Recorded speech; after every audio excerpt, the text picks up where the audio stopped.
നമ്മൾ not ടേക്കിങ്ങിൽ just first ഒന്ന് പറഞ്ഞതാണ്. അതായത് ഫസ്റ്റ് യൂണിറ്റിൽ നമ്മൾ നോട്ട് ടേക്കിങ് പറഞ്ഞതാണ് അല്ലേ. എന്താണ് നോട്ട് ടേക്കിംഗ് എന്ന് പറഞ്ഞാൽ?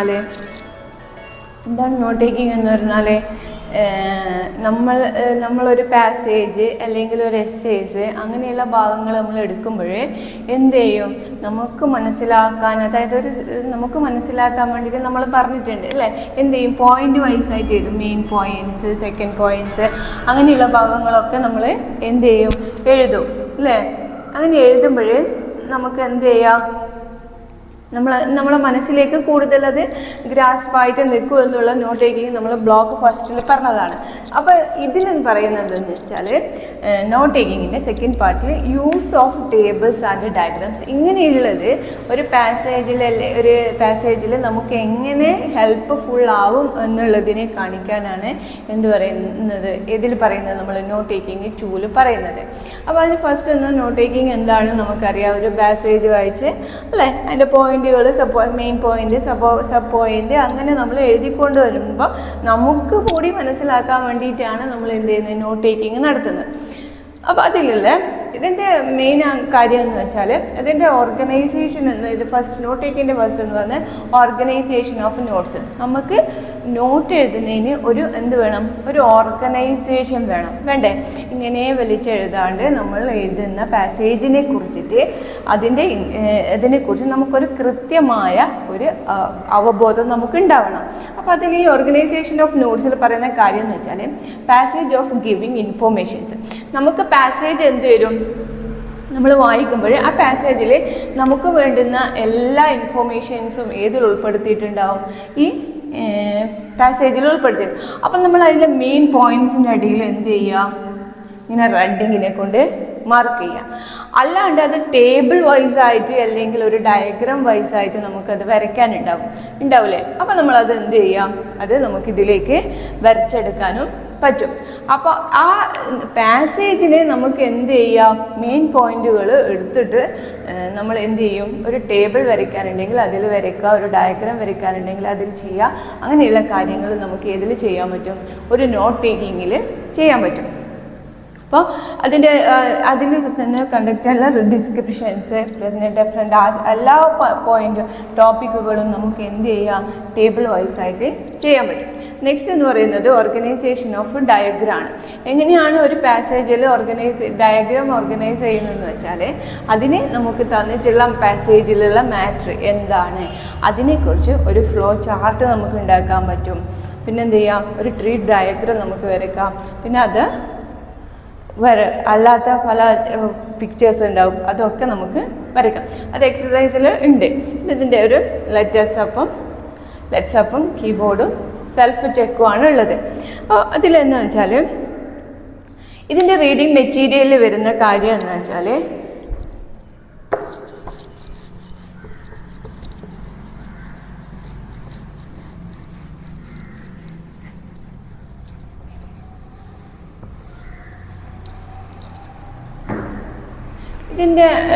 നമ്മളിപ്പോൾ ഒരു പാസേജ് എടുക്കുന്നതെന്ന് വെച്ചാൽ ഒരു പാസേജിൽ നമുക്ക് ഇന്ത്യൻ്റെ എക്കണോമിക്കൽ കണ്ടീഷൻസിനെ കുറിച്ചിട്ടാണ് പറയുന്നത്. ഇന്ത്യൻ്റെ എക്കണോമിക്കൽ കണ്ടീഷൻസ് അല്ലെങ്കിൽ ഇന്ത്യൻ്റെ ഇൻഡസ്ട്രിയലിനെ കുറിച്ചിട്ടാണ് പറയുന്നതെന്ന് വെക്കാം.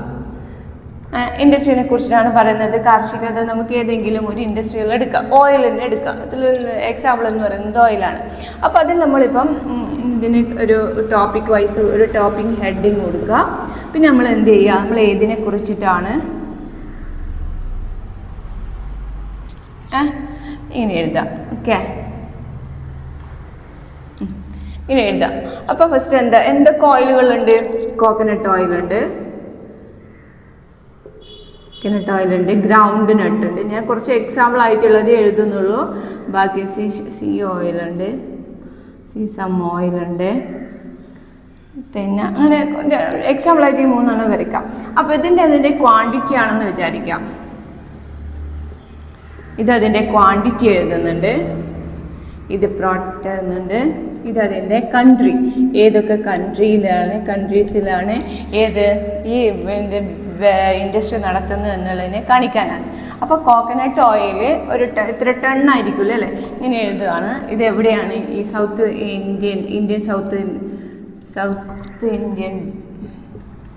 സൗത്ത് ഓഫ് ഇന്ത്യയിൽ എന്തുണ്ട്? കോക്കനട്ട് ഓയിലുണ്ട് അല്ലേ. അപ്പം കോക്കനട്ട് ഓയിൽ ടോപ്പിക് എത്ര ടണ്ണാണ് ഉള്ളത് എന്നുള്ളത് 40,000 ഉണ്ടാവും. 40 എത്രയാണെന്ന് വെച്ചാൽ അത് എഴുതുക. പിന്നെ അതിൻ്റെ കളക്ഷന് അല്ലേ. അപ്പോൾ കളക്ഷന് കൺട്രി എന്ന് പറയുന്നത് സൗത്ത് ഇന്ത്യൻ കൺട്രീസിലൊക്കെ എന്തുണ്ട്? ഈ കോക്കനട്ട് ഓയിലുണ്ട്. ഗ്രൗണ്ട് ഓയിലും അതിപ്പോൾ വെസ്റ്റ് നോർത്തേൺ ഏരിയയിൽ കൊടുക്കാം. സീ ഓയിൽ ഇതിൻ്റെ ക്വാണ്ടിറ്റി എഴുതുക. നോർത്തേണിൽ ഇത് സദേൺ ആൻഡ് നോർത്തേൺ ഇങ്ങനെയുള്ള കൺട്രീസിലൊക്കെ ഇതുണ്ടെന്ന് വിചാരിച്ചു. ഇതാണ് എന്തെന്ന് പറയുന്നത്, ഇതൊരു ടേബിളാണ് ഇല്ലേ. ഇതൊരു പാസേജിൽ നമുക്കിപ്പോൾ ഒരു പാസേജിൽ ഒരു ഇന്ത്യൻ്റെ വ്യവസായത്തെക്കുറിച്ചിട്ട് ചർച്ച ചെയ്തിട്ട് ഇങ്ങനെയാണ് ഇന്ന ബിസിനസ്സാണ്, ഇന്ന് ഇത് ഓയിലിനെ കുറിച്ചിട്ട് ഇങ്ങനെയുള്ള അതിൻ്റെ പ്രൊഡക്റ്റ്, അതിൻ്റെ മെറ്റീരിയൽ, അതിൻ്റെ ഇതിനെക്കുറിച്ചൊക്കെ നമ്മൾ ചർച്ച ചെയ്യുമ്പോഴേ നമുക്കതൊരു പെട്ടെന്നൊന്ന് ഗ്രാസ്പേക്ക് ഒരു ടേബിളായിട്ട് നമ്മളത് ഓർഗനൈസ് ചെയ്യണമെന്ന് പറയുമ്പോൾ നമുക്ക് എന്ത് ചെയ്യാം? ഇങ്ങനെ ഒരു ടേബിളായിട്ട് നമുക്ക് ഓർഗനൈസ് ചെയ്തൂടെ. അതിനെയാണ് എന്ത് എന്ന് പറയുന്നത്, ഈ അങ്ങനെയുള്ളതിലാണ് യൂസ് ഓഫ് ടേബിൾസിൻ്റെ നമുക്ക് പെട്ടെന്ന് ഇപ്പോൾ ഒരു പാസേജ് വായിക്കണമെങ്കിൽ നമുക്കത് വായിച്ച് നമ്മളതിൻ്റെ ഉള്ളിൽ ചെന്ന് കുറേ ഇതെടുക്കും. ഇപ്പോൾ ഒരു ടേബിളാകുമ്പോൾ നമുക്ക് ഈ പാസേജിൽ നമ്മൾ പറഞ്ഞിട്ടുള്ളത് ഏതിനെക്കുറിച്ചിട്ടാണ്? ഇതിനെക്കുറിച്ചിട്ടൊക്കെയാണ് പറഞ്ഞിട്ടുള്ളത്. പക്ഷെ അതൊരു ടേബിളിലാകുമ്പോൾ നമുക്ക് എന്ത് ചെയ്യാം? ഇത്ര പെട്ടെന്ന് നമുക്ക് ഗ്രാസ്പാക്കി എടുക്കാൻ പറ്റും. നെക്സ്റ്റ് വൺ എന്ന് പറയുന്നത് ഡയഗ്രാം. ഡയഗ്രാംസ് എങ്ങനെയാണെന്നറിയോ? ഡയഗ്രാംസ് എങ്ങനെയാണെന്ന് വെച്ചാൽ ഇതേപോലെ തന്നെ ഇപ്പം നമ്മളിതിൽ എക്സാമ്പിൾ തന്നിട്ടുള്ളത് ഒരു ഫോട്ടോസിന്തസിസിനെ കുറിച്ചിട്ടുള്ള ഒരു എക്സാമ്പിൾ തന്നിട്ടുണ്ട് ഡയഗ്രാം വെക്കുന്നതിൽ. അത് ഈ ഫോട്ടോസിന്തസിസ് എന്നുള്ള ഇതിൽ പറയുമ്പോൾ എന്താ ഫോട്ടോസിന്തസിസ് എന്ന് പറഞ്ഞാൽ? പ്രകാശ സംശ്ലേഷണം അല്ലേ. ഈ ഫോട്ടോസിന്തസിസിൽ നമുക്കിതൊരു ചാർട്ട് വൈസായിട്ട് വരയ്ക്കാൻ പറ്റും ഇല്ലേ. ചാർട്ട് വൈസായിട്ട് വരയ്ക്കാൻ പറ്റുമ്പോൾ ഫസ്റ്റ് എന്ത് വരയ്ക്കാം? സണ്ണ് അല്ലേ, സൺലൈറ്റ്, പിന്നെ സൺലൈറ്റ് വരയ്ക്കാം. പിന്നെന്താ?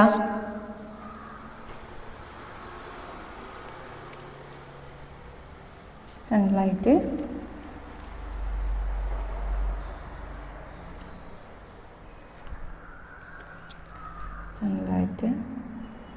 പ്ലാന്റ്സ്,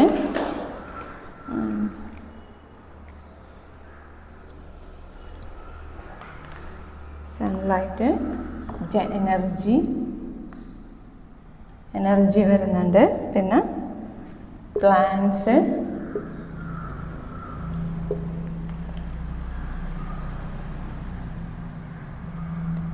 ഓക്സിജൻ,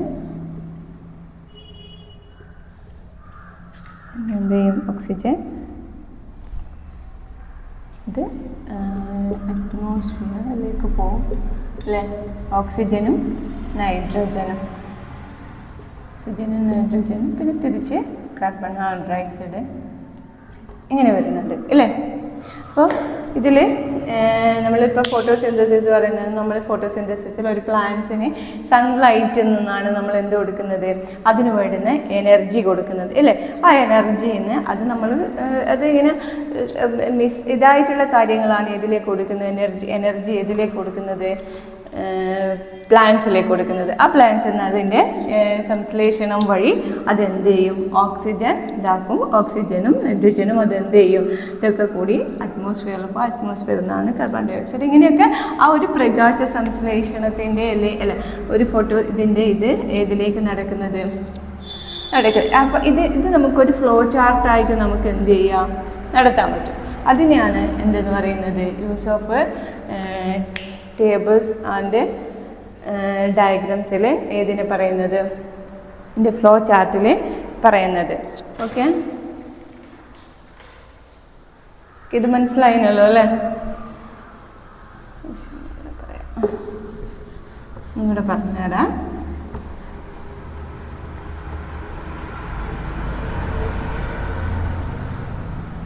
ഇപ്പോൾ ഇതിൽ ഇതിൽ മെയിനായിട്ട് എന്ന് വെച്ചാൽ നെക്സ്റ്റ് ഒരു ഡയഗ്രാം വരയ്ക്കുകയാണെന്ന് വെച്ചാൽ പാസേജ് പറഞ്ഞതല്ല നമ്മൾ ടേബിൾ വെച്ചു അതുപോലെ ഒരു ഡയഗ്രാമാണ് വരയ്ക്കുന്നതെങ്കിൽ നമ്മൾ എന്ത് ചെയ്യും? ഫോട്ടോസിന്തസിസിലാണ് ഒരു ഡയഗ്രാം വരയ്ക്കണമെങ്കിൽ എന്ത് ചെയ്യും? സണ്ണ് കഴിഞ്ഞാൽ സണ്ണിൽ നിന്ന് എന്ത് കിട്ടും? എനർജി അല്ലേ? എനർജി. പിന്നെ അത് ഏതിലേക്കാണ് പോകുന്നത്? പ്ലാന്റ്സിലേക്കാണ് പോകുന്നത് അല്ലേ? പ്ലാന്റ്സ് എന്ന്. പിന്നെ അത് എന്ത് ചെയ്യും?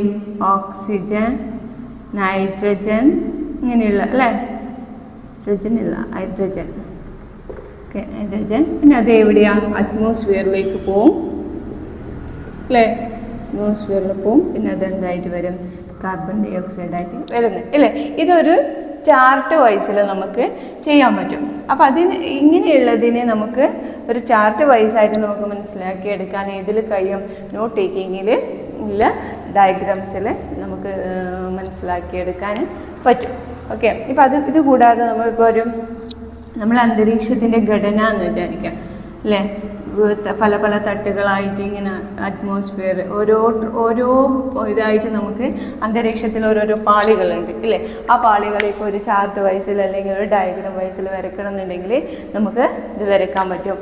അറ്റ്മോസ്ഫിയർ, സ്ട്രാറ്റോസ്ഫിയർ, മിസോസ്ഫിയർ അല്ലേ? അറ്റ്മോസ്ഫിയർ, സ്ട്രാറ്റോസ്ഫിയർ, മിസോസ്ഫിയർ, അയണോസ്ഫിയർ മുകളിലാണ്. അയണോസ്ഫിയർ ജസ്റ്റ് ഒന്ന് പറഞ്ഞാൽ ഇങ്ങനെ നമുക്ക് ഒരു ചാർട്ട് വൈസായിട്ട് ഒരു അന്തരീക്ഷത്തിൻ്റെ ഘടന വരയ്ക്കണം എന്ന് പറയുമ്പോഴും നമുക്ക് എന്ത് ചെയ്യാം? ഇങ്ങനെ ഒരു ചാർട്ട് വൈസായിട്ടും വരയ്ക്കാം. മനസ്സിലായോ? അപ്പോൾ നോട്ട് ടേക്കിംഗ് ആണ് പറഞ്ഞത്. നോട്ട് ടേക്കിങ്ങിൽ എന്തിൻ്റെയാണ് നോട്ട് ടേക്കിങ്ങിൻ്റെ പ്രത്യേകത അല്ലെങ്കിൽ നോട്ട് ടേക്കിങ്ങിൻ്റെ ഇമ്പോർട്ടൻസ് എന്താണെന്നാണ് പറഞ്ഞത്. എന്താണ് നോട്ട് ടേക്കിങ്?